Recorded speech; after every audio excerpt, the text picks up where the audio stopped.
Hey,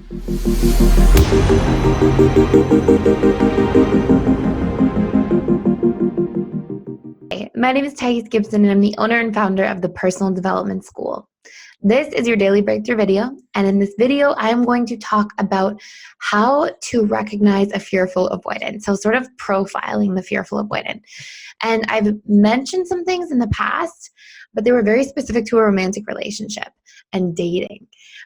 This time, I'm just talking about how to recognize if somebody's a fearful avoidant in general. So like a friend, a family member, anybody you know. And it's interesting because I'm actually bringing this up because I was having a conversation with somebody the other day who's an old friend of mine and is a fearful avoidant.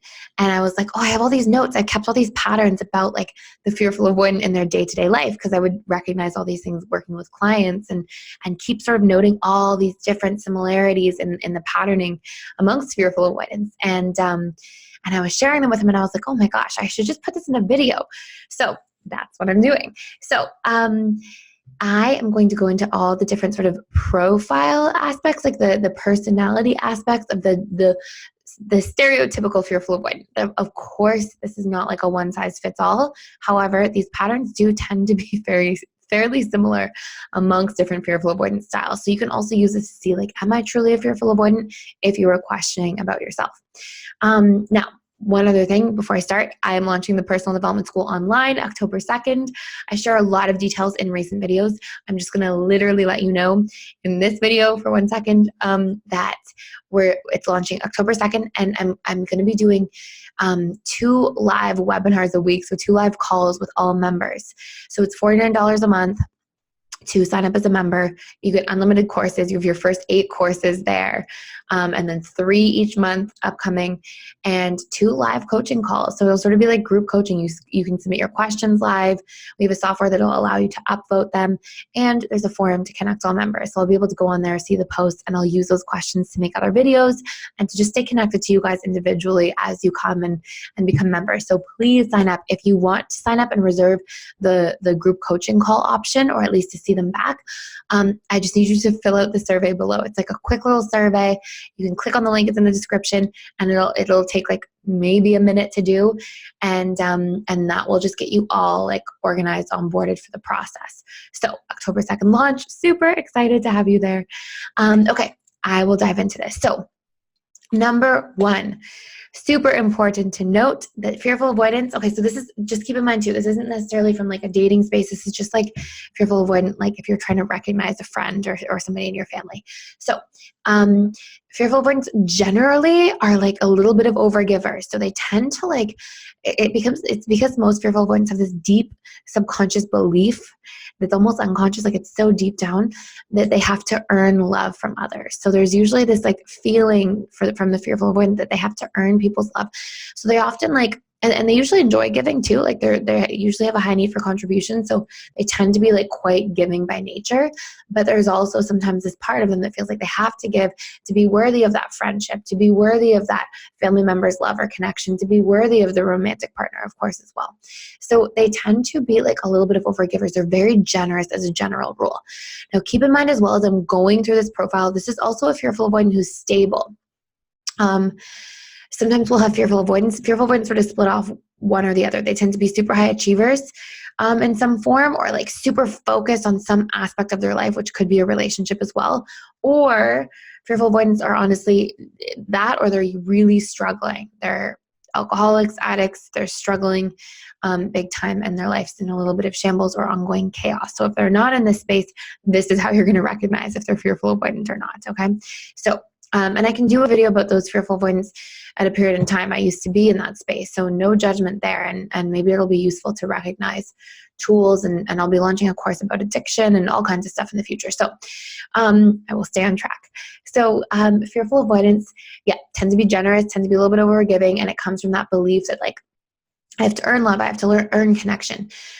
They're often constantly trying to be better, like constantly trying to push themselves, be better. They're trying to like perfect themselves so they can be worthy of love and connection. This is usually what the deep driver is at a subconscious level. However, over time, this can sabotage them in relationships overall, because what can happen is if they're constantly striving, they can feel like I'm not quite there yet. I'm not quite there yet. And they can sort of like leave and stay away from relationships for too long, which can prevent them from learning some of those real life lessons they have to learn by getting their hands dirty, by having the relationship experience itself, right? And it can also make them feel very inadequate if they're not in the perfect space they envision themselves to be in, which is really important to recognize. Fearful avoidants feel very anxious when they're with a dismissive avoidant as a general rule, and we know this already if you guys have watched some of these videos before. And when they're with somebody anxious, they become more dismissive avoidant, and it's because fearful avoidants express both sides of the attachment spectrum, so they can sort of flip-flop back and forth. Fearful avoidants are big feelers. You may not recognize it on the conscious surface, but they feel so much.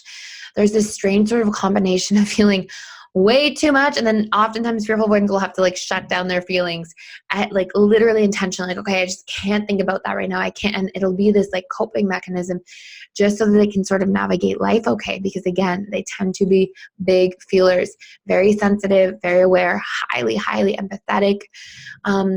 And again, that can be really beautiful and a beautiful, tremendous gift. And it can also be something that keeps them in this like space, because they tend to honestly feel other people's feelings on a day-to-day basis more than they feel their own.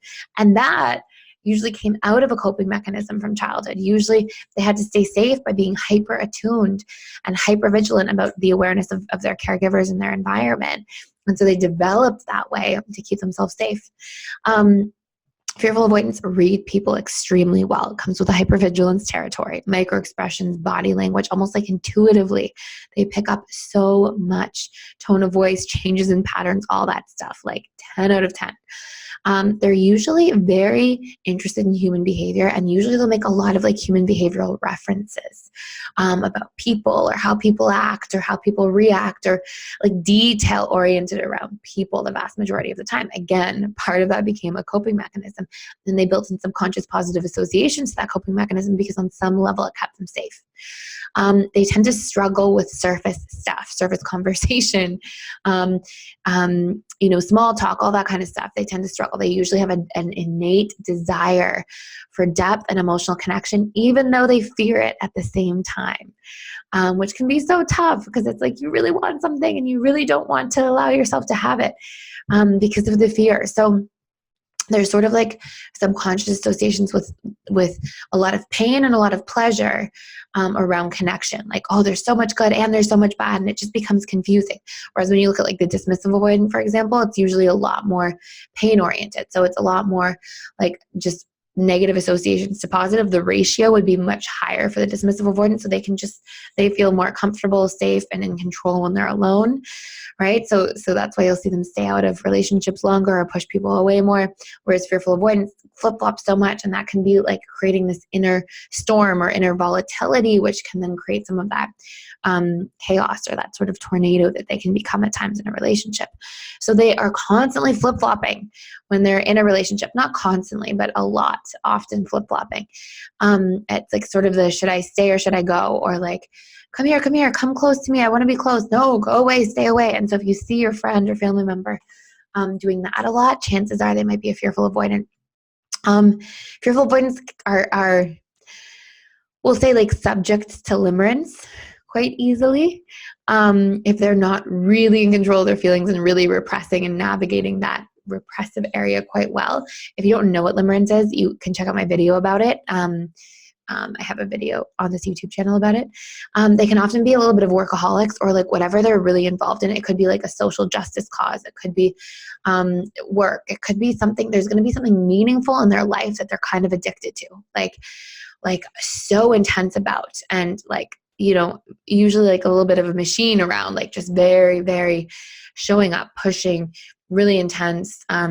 And really what they're doing is they're perpetually on a deep subconscious level trying to earn their status and worth so that they can be worthy of love. they usually have this really strange combination of being like way too trusting, way too open, way too giving, and then highly suspicious at the same time. So they'll have like these intense suspicious moments, and they can be really suspicious about things that are their core wounds, and they may not even express to you ever how suspicious they actually can be. But if you're a fearful avoidant, you'll know what I mean by this. And if you're the friend of a fearful avoidant or somebody close to a fearful avoidant, you'll probably also be able to pick it up. So it'll be this sort of funny combo of like being overly trusting, so like open and so overgiving, and then like really pulling back and being able to be very suspicious and push away really hard. It's kind of like the as fast as a fearful avoidant can open and connect, they can push back and close, like on the same intensity level on either side. Fearful avoidants usually have chronic guilt for sure, and struggle often with feelings of shame as well. You will have, if you're a fearful avoidant, or if this is a friend of yours or a family member, you'll have this like innate but repressed feeling, or this need to feel seen, heard, understood, significant. Like most fearful avoidants, the messaging they got in childhood was that they don't matter, their feelings don't matter. It was like either a one-way street for emotional connection or a neglect of emotional connection to a large degree, but then there were some positives around connecting enough to like not want to sever connection altogether. So they usually want to feel like they're significant, they're powerful, they matter, they have worth, they have value, because usually when nobody's showing up for them in childhood, or if there's like a lot of rejection or a lot of repression, usually what happens is the fearful avoidance like, and they'll just feel this like really strong lack of all of those things, feeling seen, heard, understood, like they matter, like they're important. So they spend a lot of their life and personality structure around trying to make up for that void of that perception stored within them.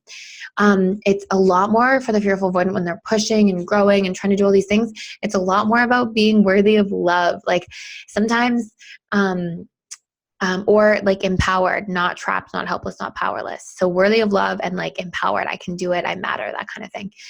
So like sometimes when fearful avoidants are working super hard, or when they're so focused on like a social justice cause or whatever it is, it's about the process itself for the fearful avoidants the most. It's not about like the fancy stuff, because again, fearful avoidants tend to be very deep emotional people. So they don't like love the material stuff so much. They tend to, as a general rule, be almost like non-interested, like disinterested. But what it really is about is like, am I worthy of love? Am I empowered? Do I matter? Can I run my life and feel safe? Like nobody can take my power away from me, kind of thing. I don't want to be helpless is really what it is, which is one of the core wounds of the fearful avoidant. If you haven't already seen my fearful avoidant video about like what is a fearful avoidant and all the core wounds and the whole description, check that out first, because this is like very secondary to that. These are like the profile patterns of the person, not like who the person is and what their core wounds are in the inside. Although there's like a little bit of overlap.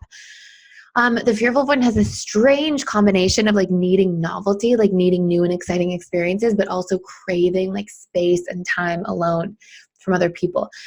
Usually they have a huge fear or like huge thing around spending a prolonged period of time with other people, like extended periods of it, like an afternoon, awesome. Fearful avoidants will love it. An afternoon and an evening, okay, they can do it. A weekend, fearful avoidants are like, oh God. And the reason for this is largely because of enmeshment trauma. And again, I'm not going to get into all of that in this video. If you want to check out my video about enmeshment trauma, please look it up. I have it on this channel. So on some level in childhood, the fearful avoidant felt responsible for other people's emotions, their parents, or they had some awareness that their parents were in pain or suffering. And so they tend to feel like, oh my gosh, to navigate relationships in life, I have to be hyper aware of what everybody's feeling, and I can't hurt anybody. And if I do, I feel guilty, and I have to save people and fix them. And there's a lot of this like wounded bird thing going on with the vast majority of fearful avoidants, if they are okay enough themselves to have room for that. So vulnerability for the fearful avoidant is very difficult because it got stored with a lot of pain in childhood, and because the fearful avoidant notices everything. So they're constantly picking up on everything. And because they do, they often over-perceive things like rejection, or, somebody pulls away or looks at their phone when they're talking, and they usually register all those little things, not so much in the positive way, because a lot of their subconscious filter for what they're seeing the world through tends to be slightly more negatively oriented. So that's the profile of the fearful avoidant. That's like how to recognize, because sometimes you'll be able to recognize like the friends you have or the people you know who are like in struggling chapters of their life, and they are not all fearful avoidant by any means at all. Dismissive avoidance, anxious attachment, secure people, they can all be there. So I should make a better distinction in another video about that, just how to map that out in detail. But the sort of high achiever fearful avoidance, which are a lot of them, this is a good way to see who they are and to understand them a little bit better. And it might really help you as well to understand like why fearful avoidant friends pushed you away in certain times. They often feel a need to withdraw during challenging moments in their life or challenging chapters as well, because they feel like they're like taking on so many people's emotions and things, and they just need to separate because they don't often know how to navigate a relationship without feeling so much for other people. So I will leave it at that for this video. Again, if you're getting a lot of value out of this channel, please like the videos, share them, subscribe, and I hope to see you in the Personal Development School as a member, connecting with me October 2nd. Thank you so much for watching.